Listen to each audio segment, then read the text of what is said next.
রসের পিন্নি বা খেজুরের রসের পায়েস খুবই জনপ্রিয় একটি ডেজার্ট। বিশেষ করে শীতকালে এর জনপ্রিয়তা বাড়ে। আসসালামু আলাইকুম, সবাই কেমন আছেন? আশা করি সবাই ভালো আছেন। আলহামদুলিল্লাহ, আমিও ভালো আছি। খেজুরের রসের প্রাকৃতিক মিষ্টি ও সুগন্ধ থাকে, যা চাল, দুধ ও বাদাম কিশমিশ দিয়ে তৈরি এই খাবারকে অসাধারণ স্বাদ দেয় এবং পুষ্টিগুণেও ভরপুর। খেজুরের রসের পিন্নি বা পায়েস তৈরির জন্য প্রথমেই চুলায় একটি প্যান বসিয়ে দিন। খেজুরের রস দিয়ে দিন।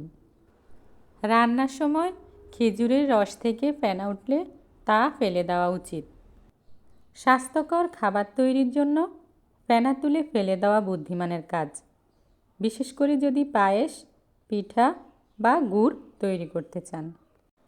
রসে থাকা অন্যান্য ময়লা বা অপ্রয়োজনীয় উপাদানও ফেনা আকারে উপরে উঠে আসে, যা স্বাস্থ্যকর নয়। ফেনা তুলে ফেলার পর স্বচ্ছ বা হালকা হলুদ ভাব রসটুকু ব্যবহার করুন। পরিমাণ মতো চাল ভালো করে ধুয়ে 2-3 ঘন্টা ভিজিয়ে রাখুন। তারপর পানি ঝরিয়ে রসের মধ্যে দিয়ে দিন। মাঝারি আঁচে চাল সিদ্ধ হওয়া পর্যন্ত রান্না করুন।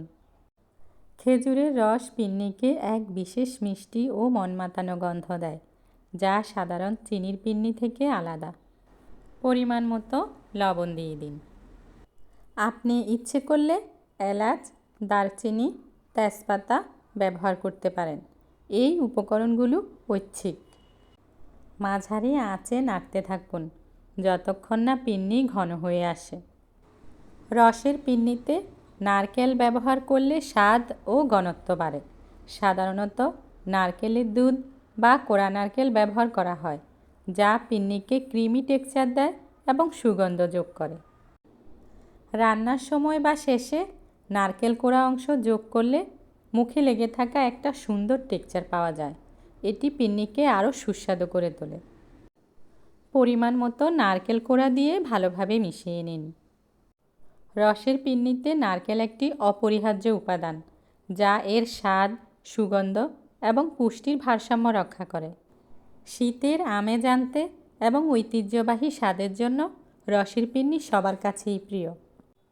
আরও বেশি স্বাদের জন্য চাল সিদ্ধ করার সময় সামান্য ক্ষীর ব্যবহার করতে পারেন।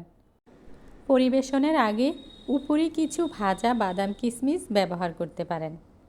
খেজুরের রস বেশি আঁচে রান্না করবেন না, তাহলে রস ফেটে যেতে পারে।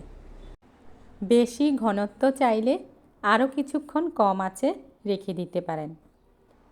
পিন্নি ঘন হয়ে এলে এবং পছন্দসই ঘনত্বে এলে নামিয়ে নিন।